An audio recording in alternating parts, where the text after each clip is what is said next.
Hell, so back at home here after today's little bout with the Detroit River, and it's actually the Huron River.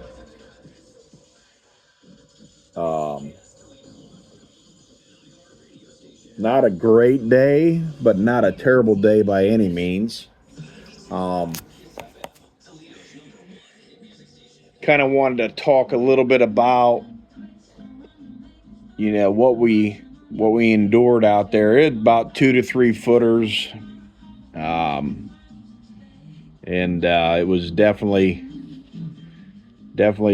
bumpy out there, and rain in the forecast, and we could hear thunder in the distance and stuff like that. And we were hitting some humps out near the Canadian United States line.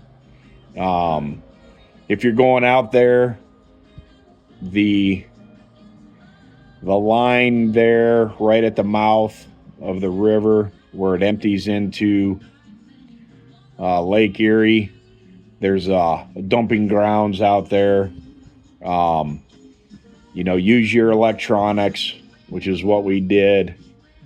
We started in deeper water, probably 12 to 15 foot. Found a few piles, picked up a few walleye on a tube. I still think that there was some smallmouth bass out there. It's really hard to distinguish the difference between that. At least it is for me right now, to distinguish the difference between what's what. Unless you're crappie. Crappie are real.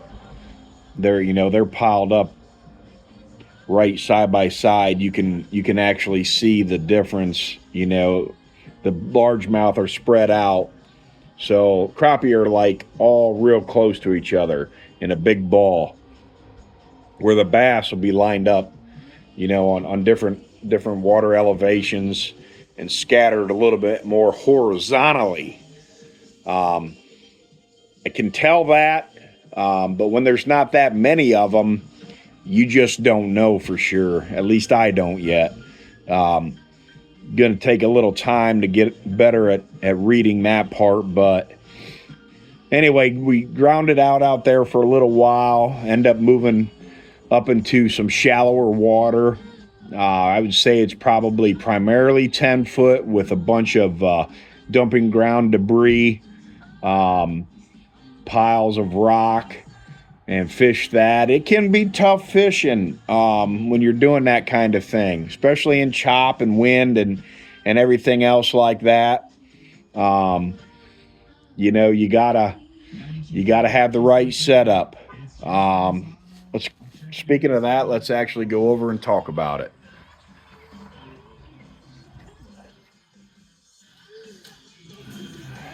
Okay, get set up here. All right. All right. So,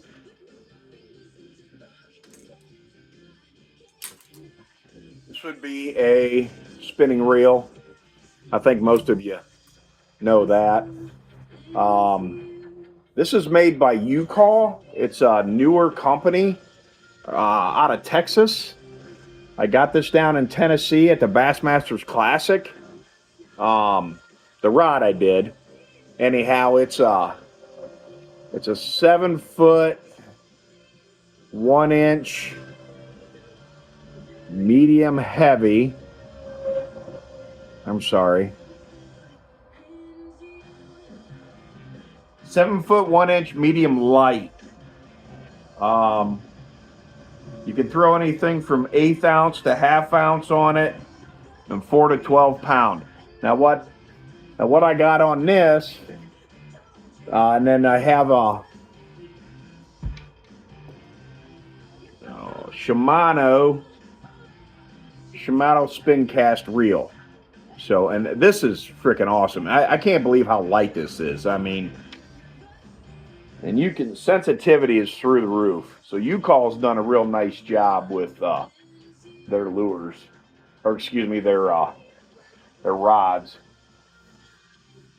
Get the tangle done here.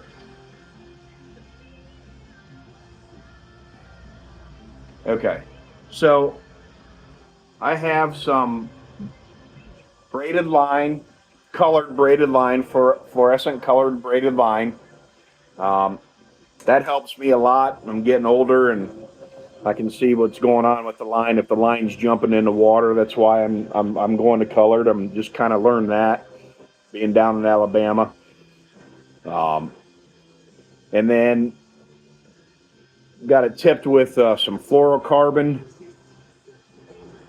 So I think that is 10-pound braid to 10-pound fluorocarbon. You know, you tie your fluorocarbon knot together and tie the two lines together. Fish can't see this, so they say. But anyhow, this is from Erie Products.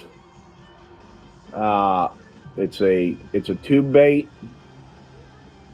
That's one of the tube baits that I'm using. Got a rattling tube bait jig head in there. I think this one here is 3/8 ounce. And I think you could probably go a little bit lighter. The problem is if you're in some chop, you know, it's hard to feel that bottom, because if you're going up and down, you know, you struggle to get that feel of the lure, you know, working its way across the bottom. You know, you get them hung up on rocks and all that, and it's really hard to feel it, I think. So I think in you know, anything from like 10 feet and under with some chop out there, I think you need to throw a tube bait with a 3/8 to ½ ounce, probably, to feel that connection. I also think that if you are in glass, if it's glass out there and you have zero chop, light wind, little ripple on the water, whatever, I think you can go lighter. I think you go down to a quarter, 3/16, something like that.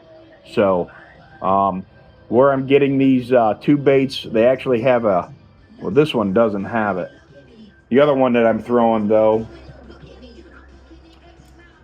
this is a 3/8. This one might be a half. I think it was a half. This is produced over the last couple weekends. I got another setup, same setup. This color here for me has produced most of my smallies. It's kind of getting a little wore out. You can see the tail there is kind of screwed up. Anyhow, I am tying direct. I usually use a little swivel leader or a little swivel hook, snap hook. I'm lazy. I don't like to retie. However, I'm not seeing a real big difference between the two. You know, everybody says, oh, they can see that. I mean, what the hell, man? I mean, you can see the goddamn hook, for Christ's sake. You know, I mean, what the fuck is a little, oops, excuse me. What the heck is a little swivel on there gonna do? I mean, snap swivel. So anyway, this is a 3-inch tube. It's gonna be black flake, and usually it's got a little rattling jig head in it. So I buy my rattling jig heads from Fin and Feather over in Perrysburg. They have two options, 3/8 and a ½ ounce, I believe it was. And then if you need to go lighter, I go to Mommy Bait and Tackle. Believe it or not, has a whole slew of these, and it is definitely worth the visit if you're a big tube bait fisherman, to go and visit Mommy Bait and Tackle.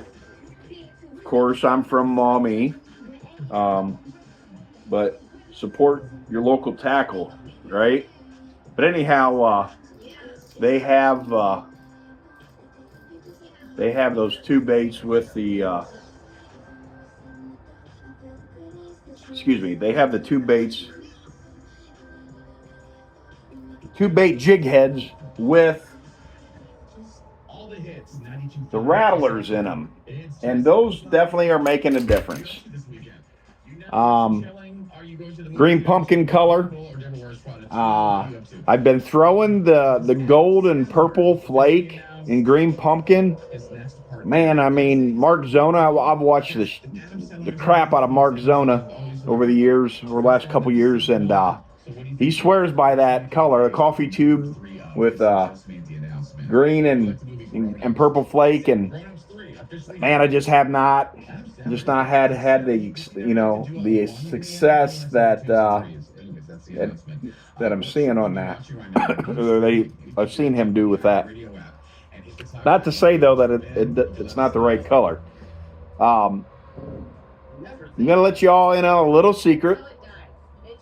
I watched a video yesterday, and the coffee scent, you should Google that, but the coffee scent does something to the well, one thing is, if you're touching the lure, fish can smell your scent on the lure.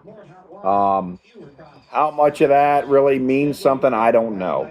But I do know that I do have more success, putting some bait juice, thump gel, on the lure, and the coffee, the impregnated coffee tubes, those seem to produce a little bit more action. If you brew some dark roast, some cheap dark roast in your coffee pot, let it cool down to room temperature, and dip and soak some of your lures into that. Do that for 2 to 4 hours. You can do it overnight. Do not do it on soft plastics while the water is hot, because it's going to deform and you're going to lose your money on your soft plastics. So, but also you can roll that lure in just in the granulars themselves, the grain, the coffee bean ground up or whatever. I kind of try to stick it inside the tube bait itself, put a little bit in there, and it leaves off a scent there that obviously the bass love. But anyway, we got blown off the water and had to go up into the Huron River, and we fished up in there for a little bit, and there was more weather rolling in, but picked up a real nice 3.5 pound largemouth bass in there. Very, very stained. Don't fish that much, but that's what was available to us today. So, like I said, not a lot of numbers, but got some fish. We're going to try it again tomorrow with some family. My grandson is going to be on board, and my daughter, her husband, and Brock. I have a boatload tomorrow. Things are supposed to settle down a little bit. We're going to go straight out to those dumping grounds out on Detroit River, and we're going to see if we can't put my grandson on some fish. Anyway, if you're out there fishing, rip those lips. Be safe doing it. And I mean that. Be safe. See ya.